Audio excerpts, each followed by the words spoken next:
कल आप लोगों ने क्या पढ़ लिया था बताओ? बीज। बीज को आपने देख लिया था।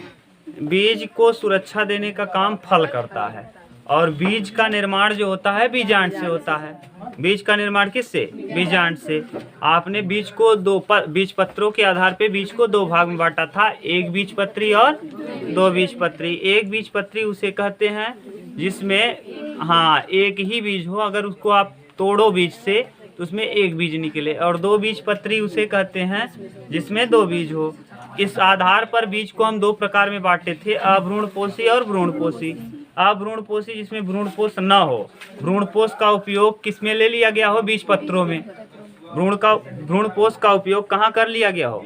बीज पत्र में। जिस वजह से बीज पत्र क्या हो गए हों? मोटे ना। जैसे चना है, मटर है, इनके बीज पत्र क्या हो गए हैं? मोटे।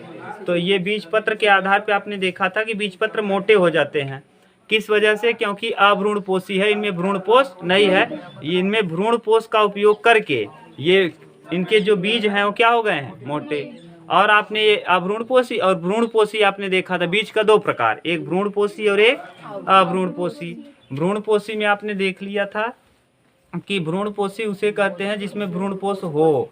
जैसे चावल है, चावल का हम लोग क्या खाते हैं? भ्रूणपोषी खाते हैं। चावल का क्या खाते हो? और आप बीज को देखे थे, ऊपरी खोल को आप कहते हो क्या? बीजावरण। ऊपरी खोल को क्या कर, बेवकूफ हो तुम लोग, एकदम पढ़ते नहीं हो ना। हाँ, सीड कोट यानी बीजावरण। बीजावरण में दो चीजें पाई जाती हैं, एक को आप क्या कहते हो? टेस्टा, और एक को कहते हो टिग्मा। टेस्टा होता है ऊपरी खोल, मोटा होता है, रंगीन होता है, और टिग्मा जो होता है ये पतला होता है, बहुत पतला, रंगहीन होता है।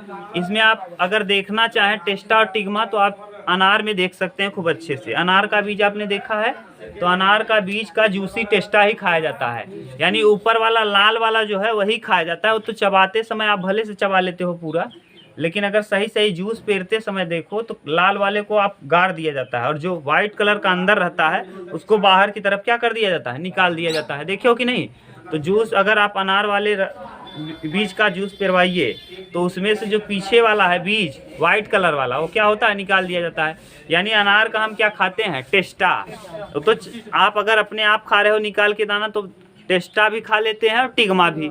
लेकिन अगर मशीन से उसको पेर के पिया जाएगा तो उसका केवल और केवल क्या यूज किया जाएगा? टेस्टा। इसीलिए हमने बताया था कि आप फलों का कौन सा भाग खाते हैं तो टेस्टा, माने अगर हम इसकी बात करें अनार का तो जूसी टेस्टा खाते हैं। और चावल का भ्रूणपोषी खा लिया जाता है। फूल गोभी, पत्ता गोभी, इन दोनों का हाँ पुष्पक्रम खाया जाता है। ये सब आपने देखा था। इसके बाद आप लोगों ने देखा था अंकुरण। अंकुरण माने क्या? निष्क्रिय अवस्था से, किसी बीज का निष्क्रिय अवस्था से सक्रिय अवस्था में आ जाना क्या कहलाता है? अंकुरण कहलाता है। अंकुरण के लिए न तो तापमान की आवश्यकता होती है, तापमान की आवश्यकता होती है, आर्द्रता की आवश्यकता होती है, नमी की आवश्यकता होती है, न हवा की आवश्यकता। जबकि उसके लिए न तो अंकुरण के लिए न मिट्टी की आवश्यकता होती है, न प्रकाश की आवश्यकता होती है, और न ही खाद की। इन तीनों की आवश्यकता नहीं होती। आपने देखा भी होगा धान भेजते समय न तो उसमें आप खाद डालते हैं, न तो उसको मिट्टी डालते हैं, और न ही उसमें प्रकाश डालते हैं, फिर भी वो अंकुरित होता है कि नहीं? अंकुरण के आधार पे भी आपने बीज को दो भाग में बांटा था, एक भूम्योपरिक, एक अधोभौमिक। भूम्योपरिक माने अगर बीज ऊपर आ जाए, उसके बीज पत्र ऊपर अगर चले आए तो उसे हम कहेंगे भूम्योपरिक, और अगर बीज पत्र अंदर ही रह गया तो उसे हम कहेंगे क्या? अधोभौमिक। भूम्योपरिक में जैसे नीम है, खीरा है, इनका बीज पत्र कहाँ निकल आता है अंकुरण के साथ? ऊपर। और बीज पत्र ना, और जिसमें बीज पत्र ऊपर ना आए उसे हम कहेंगे अधोभौमिक। ठीक, आज हम लोगों को पढ़ना है पादपों में श्वसन। देखिए आपका टॉपिक 3-4 बच गया। ये 3-4 दिन का और लेक्चर है, इसके बाद बॉटनी क्या कंप्लीट। देखिए बॉटनी में 3-4 लेक्चर क्या क्या बच गया है? पादपों में श्वसन बचा है, पादपों में उत्सर्जन बचा है, पादपों में परिवहन बचा है यानी जाइलम फ्लोएम के विषय में, पादपों में परिवहन के बाद पादपों में समन्वय और पादप हार्मोन। ये 5 टॉपिक अगर आप पढ़ लेंगे तो आपका बॉटनी फिनिश। ठीक, उसके बाद आपका क्या ले लेंगे? टेस्ट।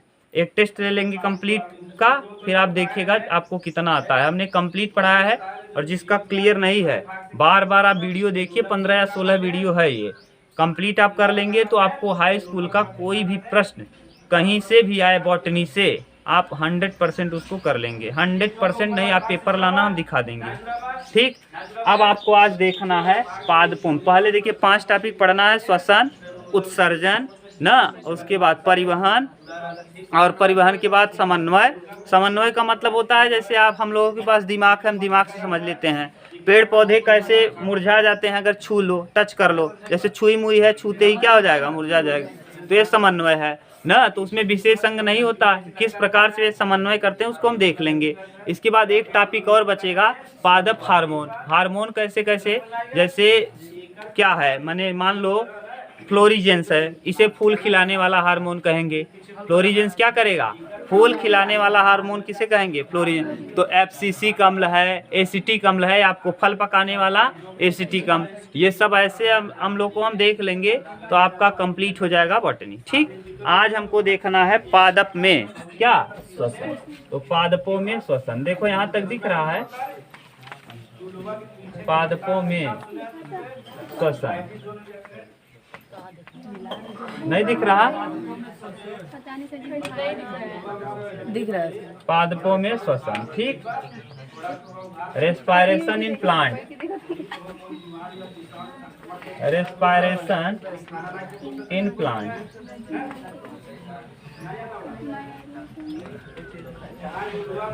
देखिए पादप जो होते हैं, जैसे हम लोग, ध्यान से सुनना आप, जिस प्रकार हम लोग कार्बन डाइऑक्साइड गैस को बाहर निकालते हैं और ऑक्सीजन को ग्रहण करते हैं, सेम टू सेम उसी प्रकार पेड़ पौधे भी कार्बन डाइऑक्साइड गैस को क्या करते हैं, ग्रहण करते हैं और ऑक्सीजन को बाहर निकालते हैं। यही क्रिया कहलाती है पादपों में क्या, श्वसन। पादप में जो श्वसन होता है ये 3 जगहों से होता है। कहाँ कहाँ से समझ लो, एक होता है जड़ के द्वारा, एक होता है पत्ती द्वारा, और एक होता है तने द्वारा। जड़ द्वारा, पत्ती द्वारा और तने द्वारा। कितने, तने द्वारा। तो पादप में श्वसन कितने जगहों से होता है, 3। लड़के क्या नाम है, टोपी तुम्हारा क्या नाम है जी, आनंद। आनंद नाम है, पूरा उल्टा ही हो।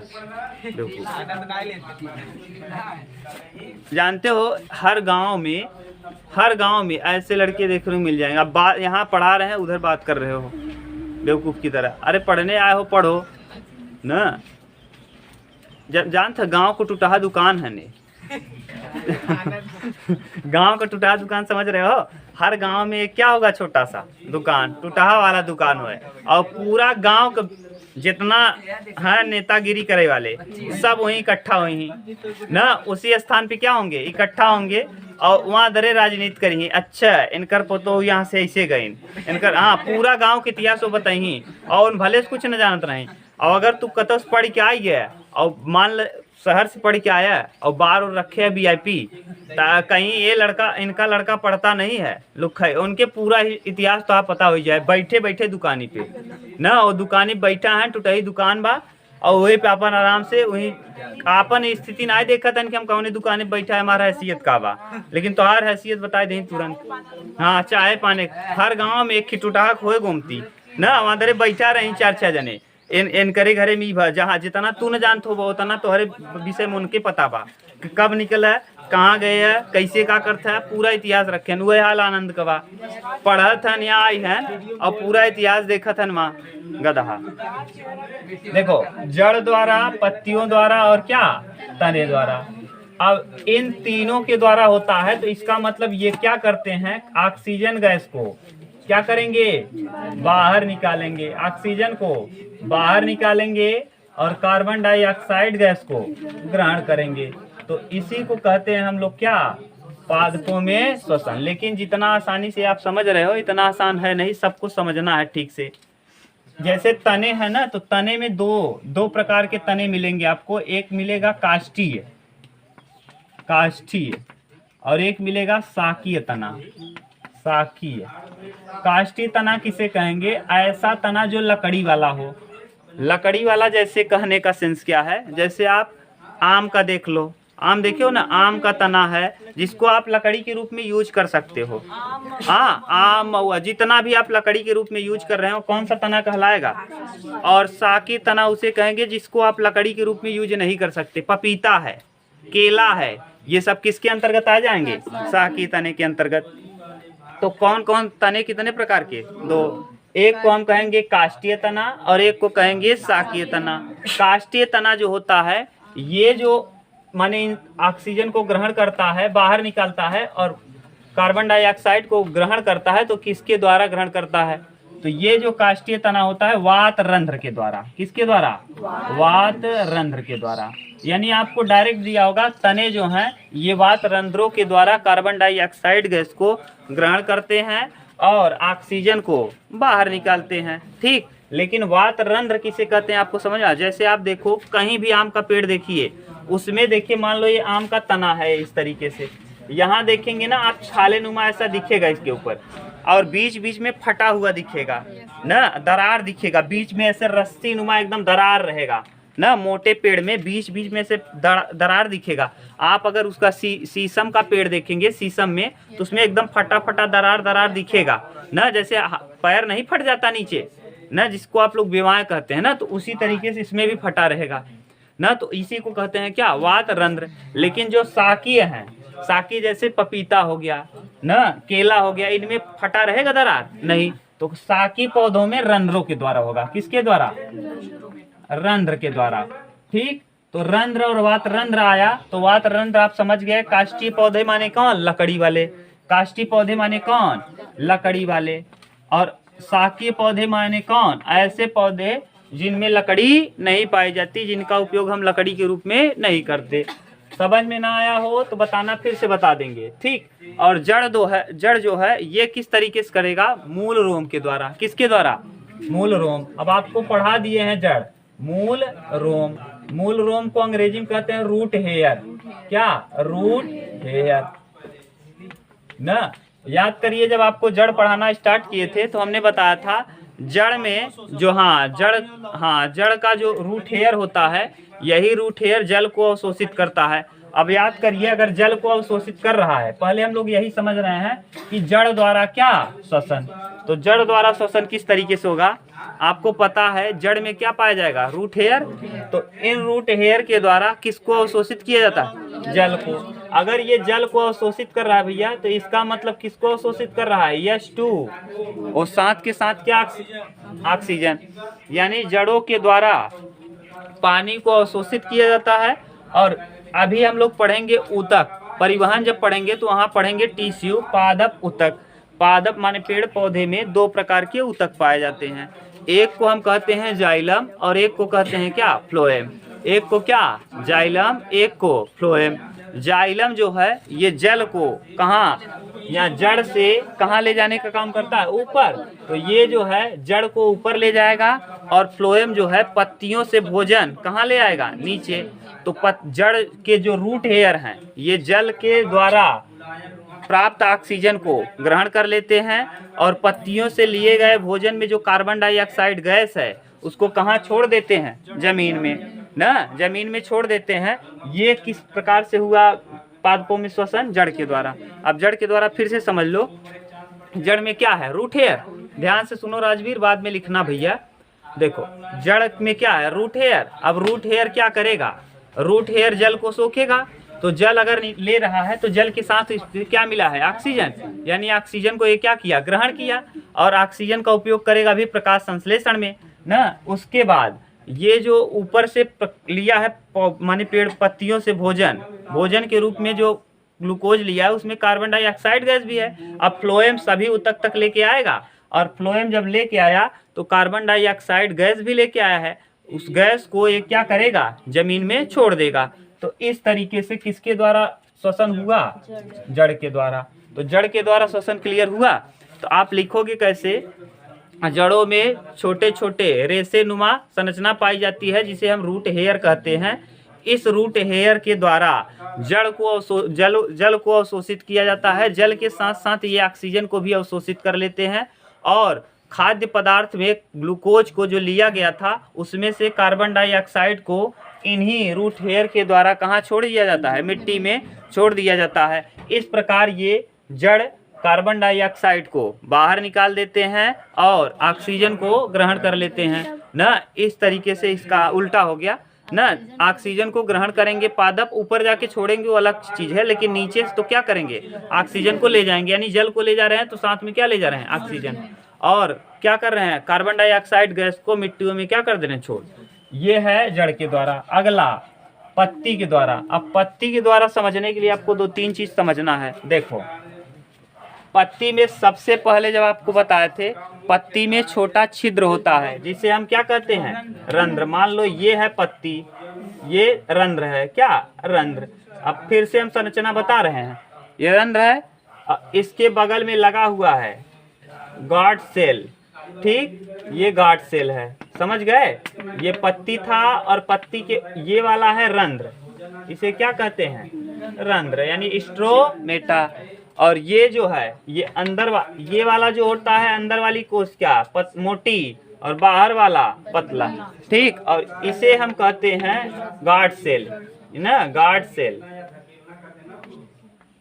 गार्ड सेल, ठीक, गार्ड सेल।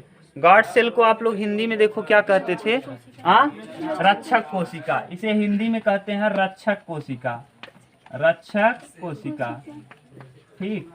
और इसी रक्षक कोशिका में पाया जाता है केंद्रक, क्या, केंद्रक पाया जाता है। और इसी में पाया जाता है क्लोरोप्लास्ट, कौन, हरित लवक। ये हरित लवक का संरचना, ये है केंद्रक। मान लो यहाँ इस तरफ बना रहे हैं, ये क्या है, केंद्रक, ठीक, केंद्रक।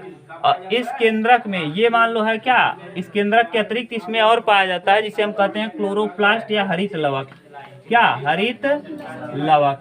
और ये हरित लवक जो होता है भैया, हरित लवक, हरित लवक। अब हरित लवक जो होता है ये दोहरी झिल्ली के आकार का होता है, कैसा, दोहरी झिल्ली का आकार का। इस तरीके से आपको बताए थे, तो ये है, ये कैसा है, दोहरी झिल्ली। और इस दोहरी झिल्ली के आकार में अंदर वाले झिल्ली में द्रव भरा होता है। इस द्रव का नाम होता है स्ट्रोमा, क्या नाम होता है, स्ट्रोमा। और इसी द्रव में रहता है क्या, सिक्के नुमा संरचना होती है, ये ऐसे करके, ये कई सिक्के नुमा संरचना होती है। इन सभी सिक्के नुमा संरचनाओं को अगर हम एक की बात करेंगे, पूरे को लेंगे, इस वाले को, इसे हम कहेंगे, इसे कहेंगे ग्रेनम, क्या कहेंगे, ग्रेनम ना, ग्रेनम। और इस ग्रेनम के समूह को, इस ग्रेनम, इस ग्रेनम, इस ग्रेनम, अगर सभी ग्रेनम को मिला दिया जाए तो ये क्या कहलाएगा, ग्रेना कहलाएगा। ये क्या कहलाएगा, ग्रेना। और इसी ग्रेनम के एक हिस्से को अगर ले लिया जाए, केवल एक, तो इसे हम एक को लेंगे, यानी एक को ले लिया जाए, यही वाला उठा के यहाँ रख दो, तो इसे हम कहेंगे क्या, थैलोकाइट, क्या कहेंगे, थैलोकाइट, ठीक। एक सिक्के को ले लो तो थैलोकाइट कहलाएगा। और इसी थैलोकाइट में होता है क्लोरोफिल होता है, क्लोरोफिल। और इसी क्लोरोफिल में होता है मैग्नीशियम। इसी क्लोरोफिल की वजह से पत्तियों का रंग हरा होता है न। अब आपको बता दिए, जैसे हम लोगों के यहाँ हाथ में छोटे छोटे छिद्र पाए जाते हैं न, जिससे हम लोगों का पसीना बाहर निकलता है, सेम उसी प्रकार पत्तियों में भी छोटे छोटे छिद्र पाए जाते हैं जिन्हें हम रंध्र कहते हैं। ये रंध्र का काम क्या होता है, माने जो प्रकाश संश्लेषण की क्रिया होती है ना, तो ऐसी स्थिति में सूर्य के द्वारा, माने हम लोगों के द्वारा छोड़ा गया कार्बन डाइऑक्साइड गैस पेड़ पौधे की पत्तियों के रंध्र क्या कर लेते हैं, ग्रहण कर लेते हैं और ऑक्सीजन को बाहर निकाल देते हैं। ये क्रिया कहलाता है कौन सा चीज, पादपों में। तो पादपों में श्वसन के लिए कोई विशेष अंग नहीं पाया जाता। जैसे हम लोगों को श्वसन के लिए फेफड़ा है, जीव जंतुओं में क्या है, फेफड़ा, लेकिन पेड़ पौधों में कोई विशेष अंग नहीं है। ये किसके द्वारा श्वसन करते हैं, पत्तियों के द्वारा। राजवीर, किसके द्वारा करते हैं, पत्तियों के द्वारा। अब पत्तियों में छोटे छोटे क्या हैं, छिद्र हैं। इन छोटे छोटे छिद्र को हम क्या कहते हैं, रंध्र कहते हैं। इस रंध्र को दोहरी झिल्ली के आकार की कोशिका घेरी रहती है, जिसे अब रक्षक कोशिका कहते हैं। इस रक्षक कोशिका में केंद्रक होता है। इसी रक्षक कोशिका में क्या है, हरित लवक है। और इस हरित लवक दोहरी झिल्ली के आकार का होता है। इसमें द्रव भरा होता है जिसे हम स्ट्रोमा कहते हैं। इस स्ट्रोमा में सिक्के नुमा स्तंभ नुमा संरचना होता है जिसे हम ग्रेनम कहते हैं। सभी ग्रेनमों को मिला करके ग्रेना कहलाता है। सभी ग्रेनम को मिला के ग्रेना कहेंगे। और इस ग्रेना के एक भाग को अगर हम ले लें तो थैलोकाइट कहलाएगा। इसी थैलोकाइट में उपस्थित होता है क्लोरोफिल, और ये क्लोरोफिल में क्या होता है? मैग्नीशियम। अब ये जो रंध्र होते हैं, ये रंध्र क्या करते हैं? हम लोगों के द्वारा छोड़े गए जीव जंतुओं के द्वारा छोड़े गए कार्बन डाइऑक्साइड गैस को ग्रहण करके क्या बाहर निकाल देते हैं? ऑक्सीजन को बाहर निकालते रहते हैं प्रकाश संश्लेषण की क्रिया द्वारा। लेकिन ध्यान से सुनना, लेकिन दिन के समय प्रकाश है तो दिन के समय प्रकाश संश्लेषण होगा। अगर दिन के समय प्रकाश है तो दिन के समय क्या होगा? प्रकाश संश्लेषण। और अगर प्रकाश संश्लेषण होगा तो यानी कार्बन डाइऑक्साइड गैस ग्रहण किया जाएगा और ऑक्सीजन गैस बाहर। लेकिन सोचो जब रात में सूर्य का प्रकाश नहीं होगा तब कार्बन डाइऑक्साइड गैस बाहर क्या किया जाएगा? पेड़ पौधे भी कार्बन डाइऑक्साइड गैस को क्या करेंगे? बाहर निकालेंगे। इसीलिए कहा जाता है रात के समय पेड़ के नीचे नहीं सोना, क्योंकि जब प्रकाश संश्लेषण होगा तभी ये क्या करेगा? ऑक्सीजन को बाहर निकालेगा और कार्बन डाइऑक्साइड को क्या करेगा? ग्रहण। हम लोग क्या छोड़ रहे हैं? कार्बन डाइऑक्साइड, और पेड़ पौधे ऑक्सीजन। अगर ये कब करेंगे? जब प्रकाश संश्लेषण होगा। अगर सूर्य का प्रकाश रहेगा नहीं, अगर सूर्य का प्रकाश है ये नहीं है तो क्या करेगा ये ना? तो अब आप ऐसी स्थिति में ये कार्बन डाइऑक्साइड गैस निकालना चालू कर देगा। तो निकालेगा, अब ग्रहण नहीं करेगा। रात को कहाँ प्रकाश संश्लेषण होता है? जब प्रकाश संश्लेषण होगा तब तो एक क्या करेगा? हाँ, थोड़ा बहुत, तो डार्क रिएक्शन कहलाएगा, अंधेरे वाला थोड़ा बहुत। लेकिन फिर भी जितना आप दिन में छोड़ रहा था ये क्या? ऑक्सीजन, उतना रात को छोड़ेगा नहीं। रात को किसकी मात्रा ज्यादा छोड़ना चालू कर देगा? Carbon dioxide. तो आप गांव में सुनते हैं कि रात के समय पेड़ के नीचे क्या नहीं करना चाहिए? सोना नहीं चाहिए, क्योंकि पेड़ पौधे क्या करते हैं? कार्बन डाइऑक्साइड तुलना में ज्यादा छोड़ने लगते हैं। जैसे दिन में क्या करेंगे? कम छोड़ेंगे न, छोड़ेंगे दिन में भी लेकिन कम, और रात में ज्यादा छोड़ेंगे। तो यही है क्या? पत्तियों के द्वारा प्रकाश संश्लेषण। अगर कम क्लियर हुआ हो तो आपने एक रिएक्शन पढ़ा था 6CO2 carbon dioxide plus 12H2O ना, और इसके साथ यहाँ आया था C6 क्या? C6H12O6 plus 12H2O plus 6O2। ये आपने ये रिएक्शन पढ़ा था। ऊपर से क्या चाहिए था? सूर्य का प्रकाश। ऊपर चाहिए था सूर्य का प्रकाश, और नीचे से इसको क्या चाहिए? क्लोरोफिल। ठीक, तो यही है क्लोरोफिल। अब ये जो C6H12O6 है ये अपने भोजन के रूप में ले लेगा। आप ये 12 जल जो है पत्तियों के द्वारा उड़ा दिया जाएगा, और 6 कार्बन ऑक्सीजन गैस क्या किया जाएगा? बाहर। लेकिन कब? जब अगर सूर्य का प्रकाश नहीं रहेगा तो ऐसी स्थिति में ये करेगा तो प्रकाश संश्लेषण करेगा। प्रकाश संश्लेषण नहीं, डार्क रिएक्शन होगा, और निकलेगा ऑक्सीजन तो निकलेगा लेकिन तुलना में क्या? कम निकलेगा। और कार्बन डाइऑक्साइड तुलना में ज़्यादा दिन की तुलना में कार्बन डाइऑक्साइड गैस ज़्यादा निकले। इसीलिए कहा जाता है रात के समय पेड़ पौधों के नीचे नहीं सोना चाहिए। समझ गए? अब अगला आ गया तने के द्वारा। तने के द्वारा जो होता है प्रकाश संश्लेषण, यह काष्ठी पौधे में छोटे, काष्ठी माने लकड़ी वाले में क्या पाया जाता है? वात रंध्र पाया जाता है। वात रंध्र जैसे ऐसे है, इसमें दरार दिखेगा। पेड़ पौधों में आपको फटा फटा दरार दिखेगा। आम वाले में तो कम दिखता है, आम वाला सपाट होता है। नीम में दिख जाएगा, और हाँ शीशम में ज्यादा दिखेगा। खूब बढ़िया से शीशम के वृक्ष में आपको उसके माने किस में? तने में खूब मोटे मोटे दरार दिखेंगे, जिसे आप क्या कहोगे? वात रंध्र। तो वात रंध्र के द्वारा ये क्या करते हैं? ऑक्सीजन को बाहर निकालते हैं और कार्बन डाइऑक्साइड गैस को ग्रहण करते हैं। और साकी पौधे जिनमें लकड़ी नहीं है उनमें रंध्र के द्वारा ही क्या किया जाता है? क्यों? क्योंकि रंध्र उसमें हरित लवक है, क्लोरोफिल है, इसी वजह से हरा है। आप देखो पपीते को आप निकोलिए, उसके ऊपर थोड़ा सा आप कुछ नाखून से खरोच दीजिए तो आप देखेंगे हरे रंग का रहेगा। केला तो सीधा दिखता ही है, किस रंग का? हरे रंग का। तो ऐसी स्थिति में ये किसके द्वारा गैसों को बाहर करेंगे? तो यानी अब आपसे पूछेगा कि पादप में श्वसन किस प्रकार होता है, तो पादपों में श्वसन ये है, कार्बन डाइऑक्साइड गैस को क्या करना? ग्रहण करना। CO2 और ऑक्सीजन, ये प्रक्रिया चलता रहेगा। ये यानी अगर ये क्या करेगा? कार्बन डाइऑक्साइड गैस को ग्रहण करेगा, ऑक्सीजन को बाहर निकालेगा। ये प्रक्रिया कितने तरीके से हो सकता है? जड़ों के द्वारा हो सकता है, पत्तियों के द्वारा हो सकता है, तने के द्वारा हो सकता है। आपको हमने कंप्लीट बता दिया किस तरीके से होगा। अब इसको आप उतार लीजिए और जो वीडियो देख रहे हैं स्क्रीनशॉट ले लें, ठीक। अब आपने देख लिया, आपने क्या देख लिया कि कार्बन डाइऑक्साइड गैस को ग्रहण करना, ऑक्सीजन को बाहर निकालना पेड़ पौधे के पत्तियों द्वारा होता है और जड़ द्वारा होता है और तने द्वारा। इसी को हम कहते हैं क्या?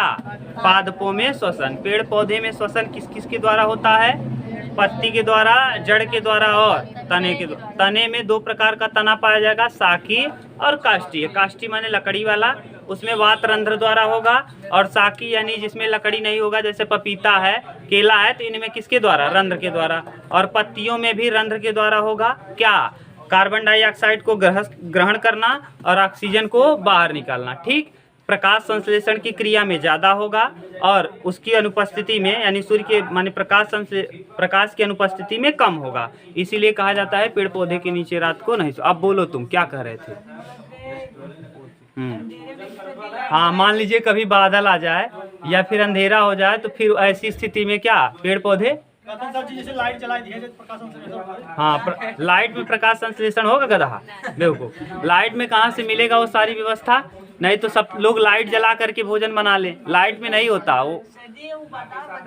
हाँ, बादल वाला अगर रहेगा तो जिस दिन बादल रहेगा उस दिन पेड़ पौधे भोजन। अच्छा आप बताओ, एक दिन आप व्रत रहत है, कहत रहे ना वहीं व्रत रही थे, तो एक दिन व्रत रहने पर, व्रत नहीं रहते ना, एक दिन व्रत रहने पर आप क्या करते हो? मर जाते हो। 2, 4, 6 दिन अगर व्रत रहो, हफ्ते भर रह जाओ, पानी पीते रहो, तो क्या रहोगे? जीवित रहोगे। तो पेड़ पौधे भी इसी तरीके से भोजन को क्या कर लेते हैं? इकट्ठा कर लेते हैं ना। कभी कभी आप देखते होंगे पेड़ पौधे में कुबड़ की तरह निकल आता है कहीं कहीं, वो पेड़ पौधों के द्वारा ज़्यादा इकट्ठा किया गया भोजन ही है। आपने देखा है गांठ निकल आता है ना, तो कुबड़ जैसा जो दिख रहा है वो क्या है? भोजन ही है। एक्स्ट्रा भोजन इकट्ठा कर लिया, जिस वजह से वो क्या हो गया? गांठनुमा संरचना बन गया।